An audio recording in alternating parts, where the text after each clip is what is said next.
The text message came through at 2:47 p.m. on a Tuesday. I was reviewing Q4 projections when my phone buzzed with my sister Emma's name. "Can't have you at Christmas this year, Alex. Sorry. Mark's parents are coming and they're all corporate executives. Your factory job would be awkward. You understand, right?" Before I could respond, Mom's message appeared in the family group chat. "Emma's right, sweetie. Maybe next year when you've moved up? Face with tears of joy, face with tears of joy, face with tears of joy." 3 laughing emojis. That was Mom's signature move, cruelty wrapped in emoji humor. My brother David chimed in. "Honestly, Alex, it's probably for the best. Mark's dad runs a hedge fund. What would you even talk about? Assembly line quotas."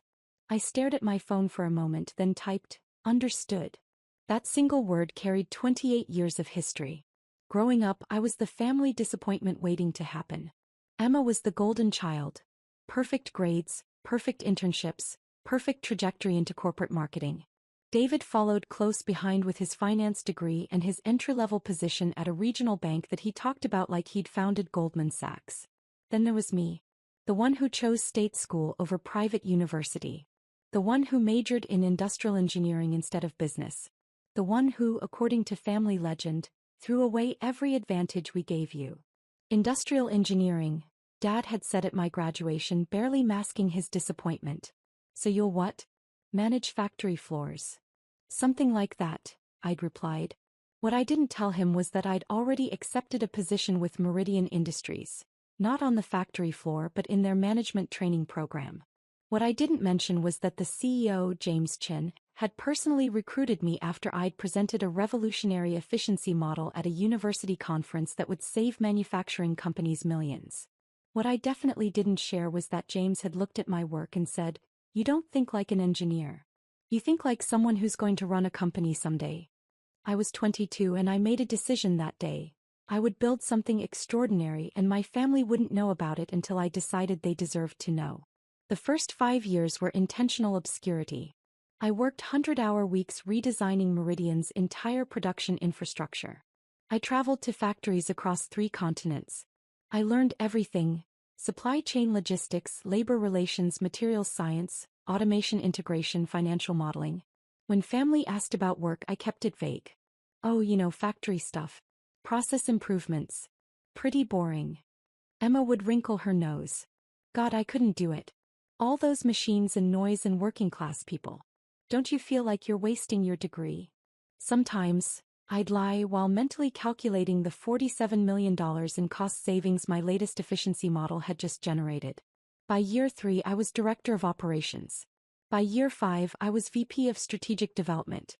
By year 7, James Chin called me into his office with an offer that would change everything. "I'm retiring in 18 months, he said. "The board wants you as CO. I was 29 years old. "There's a condition," James continued.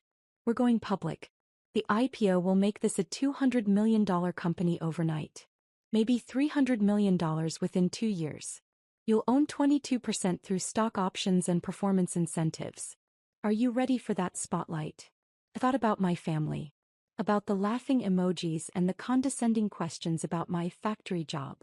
About being uninvited from Christmas because I'd embarrass my sister in front of her executive future in-laws. "I'm ready," I said. "But I want to control the narrative. Keep my name out of the press until after the IPO. No Forbes profiles, no media appearances. We announced the transition 6 months after we're public and the stock has stabilized." James raised an eyebrow. "That's unusual." "I have my reasons." He studied me for a moment, then nodded. "Your company, your rules. Soon anyway." The IPO happened on a Tuesday in March. Meridian Industries went public at $18 per share. By market close, we were at $31. The company was valued at $387 million. My 22% stake was worth $85 million on paper. I celebrated by eating takeout Chinese food in my home office, reviewing acquisition targets. The family group chat was active that night. Emma was planning her June wedding to Mark Stevenson, whose father Richard owned Stevenson Capital Management. The wedding budget had apparently hit $150,000. "Mark's being so generous," Emma gushed. "His parents are contributing $75,000. Can you imagine?" Mom responded, That's what happens when you marry into quality, sweetie. Not like some people who'll probably end up with a factory worker husband faced with tears of joy. I didn't respond. I was too busy approving the purchase of a controlling interest in 3 suppliers that would vertically integrate our supply chain and add another $50 million to our valuation. Over the next 6 months, I transformed Meridian into an industry giant. We acquired 2 competitors, opened manufacturing facilities in 4 new countries, and pioneered automation technology that MIT would later call revolutionary. Our stock climbed to $52 per share. The company was now worth $680 million. My personal net worth crossed $149 million. Forbes called requesting an interview with our mysterious CEO. I declined. Wall Street Journal wanted a profile. I sent our PR director instead. I attended board meetings, supplier negotiations, and strategic sessions, but I stayed out of the public eye. At family dinners, the ones I was invited to, I remained Alex, who works at that factory. Still doing the factory thing? Uncle Robert asked at Thanksgiving. Still there, I confirmed, cutting my turkey. Well, at least it's steady work, he said, the way you'd compliment someone for showing up consistently to a mediocre job. In this economy, steady is good. Emma jumped in. Alex is actually really good at what she does. I mean, it's not glamorous, but someone has to manage those types of workers, right? She said it like she was defending me, completely unaware how condescending she sounded. Mark, her fiancé, sat beside her looking uncomfortable. He was a junior analyst at his father's firm, coasting on the family name. We'd been introduced 3 times and he'd never remembered meeting me before. What kind of factory? He asked politely. Manufacturing, I said vaguely. Industrial production. Very boring stuff. Oh. He lost interest immediately, turning back to discuss market trends with David, who was desperately trying to sound knowledgeable about hedge fund strategies he'd clearly just Googled. I smiled and said nothing. The text message uninviting me from Christmas came 6 weeks before the holiday. I was in the middle of finalizing our biggest acquisition yet. A $200 million purchase of Techform Industries that would make us the dominant player in automated manufacturing systems. Emma's words stung less than they might have years ago. By now, I'd built something so far beyond her comprehension that her judgment felt like a child critiquing a symphony.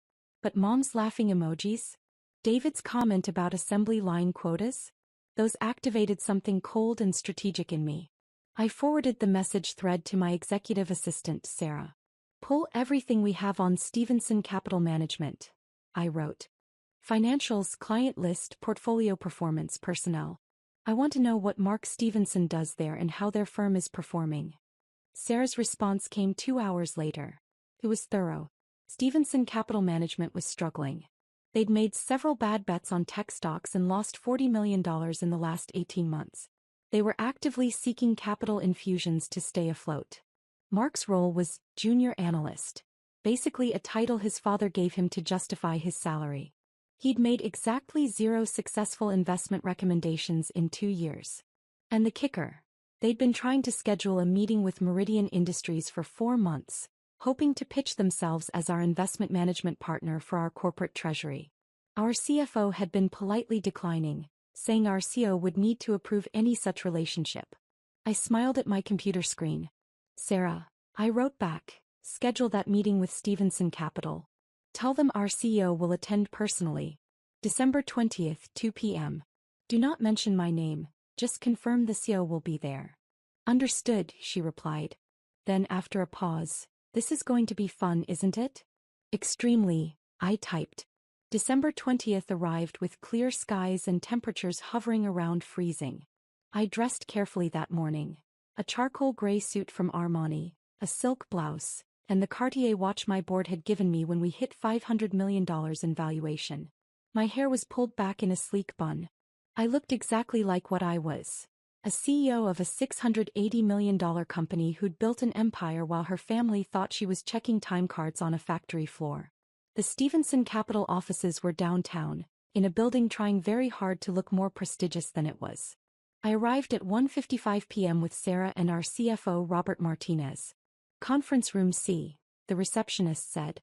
They're expecting you. We walked down the hallway. Through the glass walls I could see them. Richard Stevenson, silver-haired and pompous, sitting at the head of the table. Two associates whose names I'd already forgotten. And Mark, my sister's fiancé, looking nervous and underprepared, shuffling papers he clearly hadn't read. They couldn't see me yet. The glass was one way from the hallway. "Ready?" Robert asked quietly. "Absolutely," I said. Sarah opened the door. Richard Stevenson stood immediately, his salesman smile activating. "Welcome. Thank you so much for making time to..." He stopped mid-sentence. They all did. Because they were staring at me. Mark's face went through a fascinating journey. Confusion, recognition, more confusion, then dawning horror as his eyes traveled from my face to the portfolio in Sarah's hands with "CO briefing" embossed on the cover. "I'm sorry," Richard said slowly, his smile frozen. "There must be some mistake. We were expecting..." "The CEO of Meridian Industries," I finished calmly, extending my hand. "Alexandra Morrison. We've been corresponding through intermediaries for several months. I apologize for the delayed response. Our acquisition schedule has been quite aggressive this year." I watched Richard's face as his brain tried to process this. His eyes darted to Mark, whose face had gone completely white. "Morrison," Richard repeated. "I took my husband's name when we married 3 years ago," I explained smoothly. I'd married Daniel Morrison, Meridian's chief technology officer, in a quiet ceremony in Napa. My family hadn't been invited. They didn't even know I was married. But you might know me by my maiden name from the industry publications.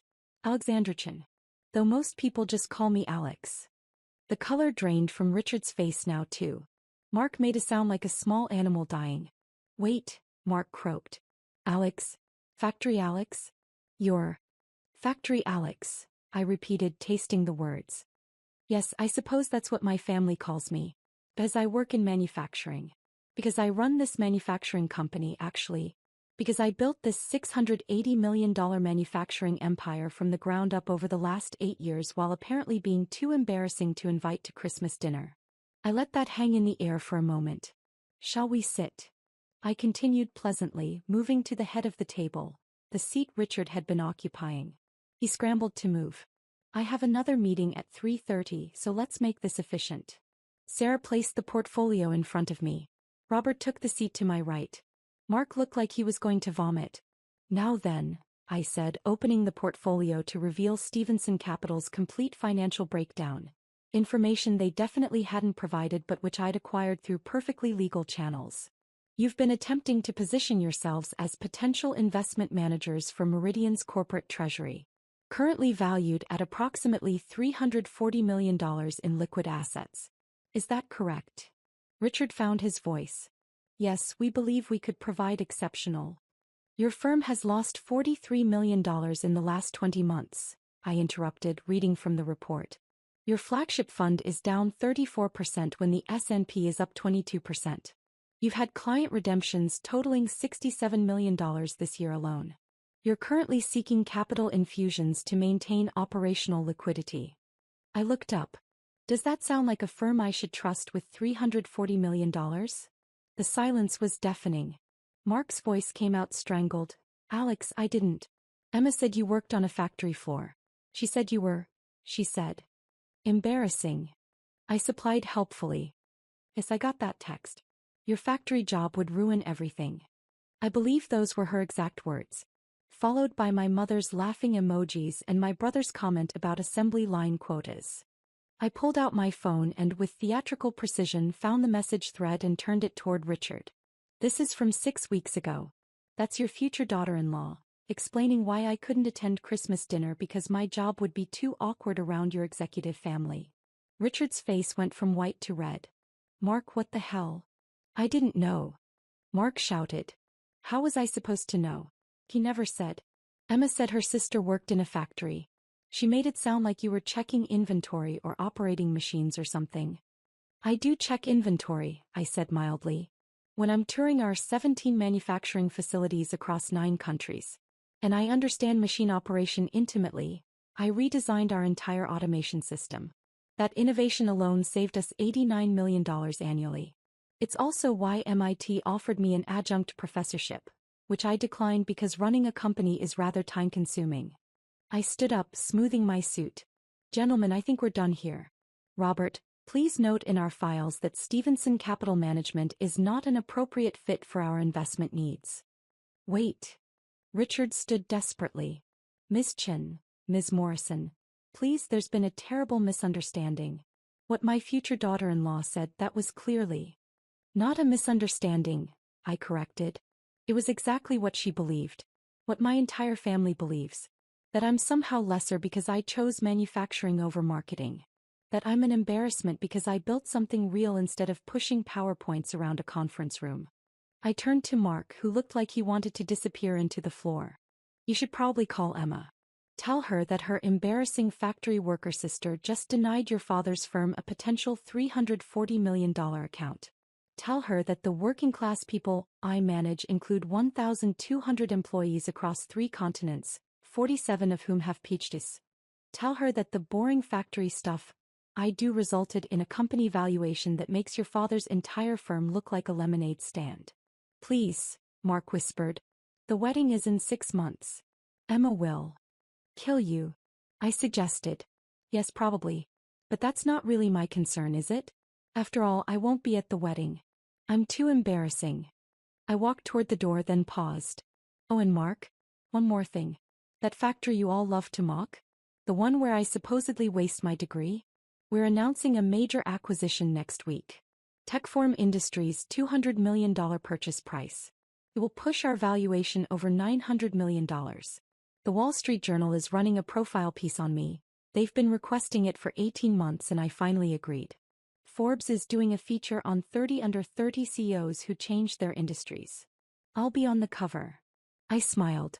So in about 10 days, everyone in your father's professional circle, everyone Emma has been bragging to about marrying into an executive family, will know exactly who I am.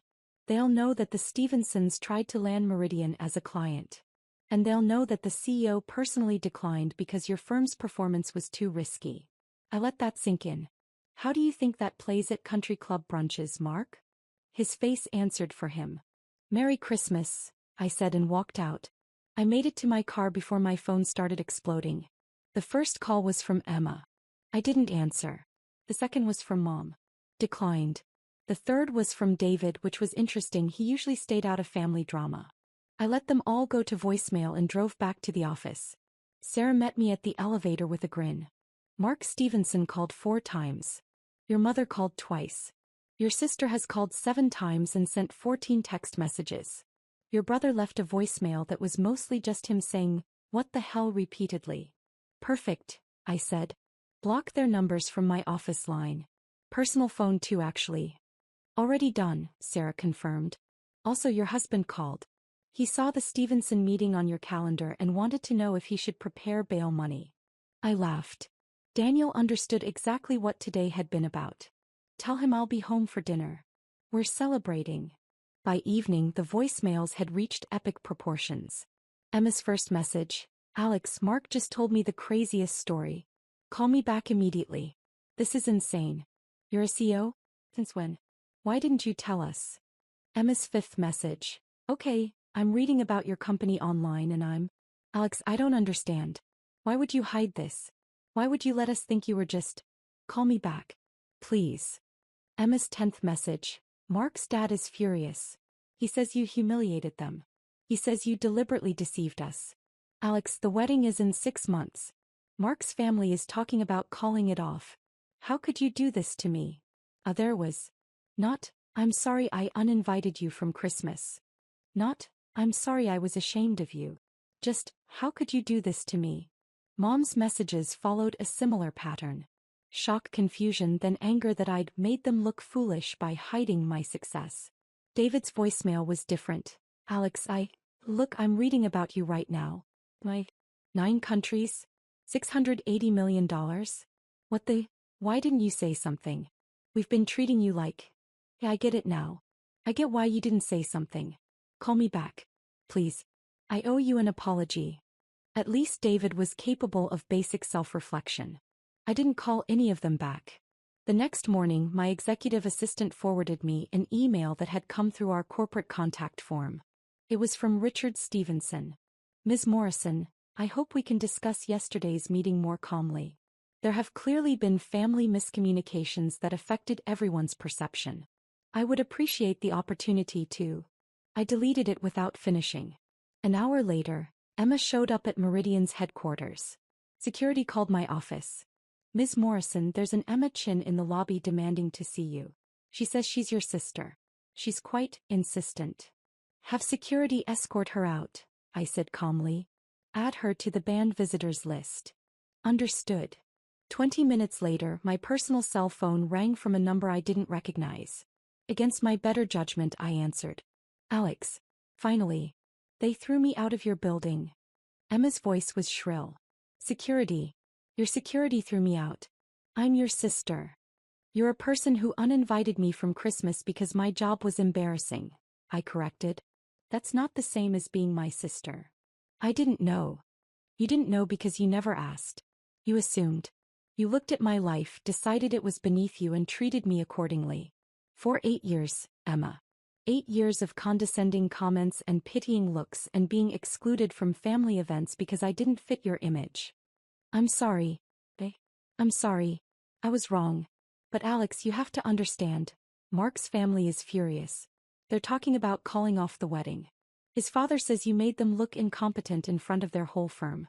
You have to fix this. The audacity was breathtaking. I have to fix this? I repeated slowly. Emma, let me be crystal clear. I built a $680 million company while you and Mom and David mocked me at every family dinner. I revolutionized an entire industry while you sent laughing emojis about my factory job. I earned a spot on the Forbes 30 Under 30 list while you were too embarrassed to have me at Christmas. And now you want me to fix your relationship with your future in-laws because they're upset that I exposed their firm's poor performance. It wasn't like that. It was exactly like that. You know what the worst part is, Emma? I would have told you. If you'd ever, even once, asked about my work with genuine interest instead of condescension, I would have shared everything. But you didn't want to know. You wanted to feel superior. That's not fair. Neither was being uninvited from Christmas. Neither were 8 years of being treated like the family embarrassment. So here's what's going to happen. Nothing. I'm going to do nothing. Mark can explain to his family why their firm isn't qualified to manage our investments. You can explain to your friends why your CEO's sister won't be at your wedding. And I'm going to continue running my company and living my life with people who actually value me. Alex, please. I hung up. The Forbes article came out on December 28th. The headline read, "The CEO who built a $680 million empire in secret. Alexandra Morrison's unconventional path to manufacturing dominance." The photo showed me in the main facility surrounded by advanced automation systems, looking every inch the executive I was. The article detailed my rise from management trainee to CEO, the revolutionary efficiency models I'd pioneered, and the aggressive acquisition strategy that had transformed Meridian from a mid-size manufacturer into an industry titan. There was a particularly good quote. Morrison is part of a new generation of CEOs who understand that manufacturing isn't a dying industry. It's the foundation of everything. While others chase software and finance, she's building the infrastructure that makes modern life possible. And she's doing it better than anyone else. The Wall Street Journal piece ran the next day with the headline, "The manufacturing mogul you've never heard of until now." By New Year's Eve, I'd received interview requests from Harvard Business Review, Fortune, Bloomberg, and CNBC. I accepted them all. Emma's wedding happened in June. I wasn't there, obviously. I heard through cousins, who'd started reaching out to me with suddenly friendly messages after the Forbes article, that it was nice but tense. Apparently, Mark's family attended, but the Stevensons' social standing had taken a hit when word got out that they'd lost a potential $340 million client because the managing partner's son had insulted the CEO's family. Emma and Mark moved to a smaller apartment than they'd planned. The wedding gift money from Mark's parents was apparently less than expected. Mark's father had suggested he take some time to learn the business, which was corporate speak for, "You screwed up monumentally." Mom tried to arrange a family dinner in July to clear the air. I declined. David was the only one who actually earned his way back into my life. He showed up at my office 6 months after the Stevenson meeting, properly scheduled through my assistant, and spent an hour genuinely apologizing. Not excusing, not explaining, apologizing. I was a condescending jerk, he said simply. I was so busy trying to feel important because of my entry-level bank job that I completely missed the fact that you were actually important. Actually building something. I'm ashamed of how I treated you. It wasn't perfect, but it was real. I appreciate that, I said carefully. I don't expect forgiveness, he continued. I just wanted you to know I see it now. What you built. What we missed. And I'm sorry. We have coffee sometimes now. Slowly rebuilding something that might eventually resemble a sibling relationship. 2 years later, Meridian Industries crossed $1.2 billion in valuation. My personal net worth hit $264 million. We'd expanded into 14 countries and employed over 3,000 people. MIT invited me to deliver the commencement address. The White House asked me to join an advisory committee on American manufacturing. I bought a house in Napa Valley with a view of the mountains. Daniel and I hosted dinner parties for friends from the industry, people who'd earned their seats at my table through respect and capability, not blood relation. Last Christmas, I spent the holiday in Aspen with Daniel, our CFO Robert and his family, and Sarah and her wife. We skied, drank excellent wine, and talked about the $400 million acquisition we were planning for the new year. My phone buzzed on Christmas morning. A message from Emma. Merry Christmas. I know I don't deserve a response. But I want you to know I think about that text every day. I was wrong. About everything. I hope you're having a wonderful holiday. I stared at the message for a long moment, then replied, Merry Christmas, Emma. It wasn't reconciliation. But it was acknowledgement that maybe someday there might be a path forward. Or maybe not. Either way, I'd be fine. Because I'd learned something during those 8 years of building an empire in secret. Family is about who shows up for you, who values you, who sees your worth even when you're still climbing. It's not about who shares your DNA. It's about who shares your table when you get to the top. And my table, metaphorical and literal, was full of people who'd earned their seats. Emma hadn't earned hers yet. Maybe she never would. But that was her loss, not mine. I put down my phone, looked out at the snow-covered mountains and smiled. Somewhere in another state, Mark was probably explaining to his parents why another investment opportunity had fallen through. Somewhere, Emma was probably wishing she could introduce her CEO sister to her friends. Somewhere, Mom was probably telling people about her successful daughter, while conveniently forgetting the laughing emojis. But here in this moment, in this house I'd bought with money I'd earned building something extraordinary, I was exactly where I belonged. With people who'd never once thought my job was embarrassing. With people who understood that the best revenge isn't cruelty. It's success so complete that their opinion of you becomes irrelevant. And I'd achieved that years ago, on that December day when Mark walked into my office and saw the CEO nameplate on my desk. His screaming had been satisfying. But this life I'd built, this empire I'd created, this table full of people who actually valued me, this was victory.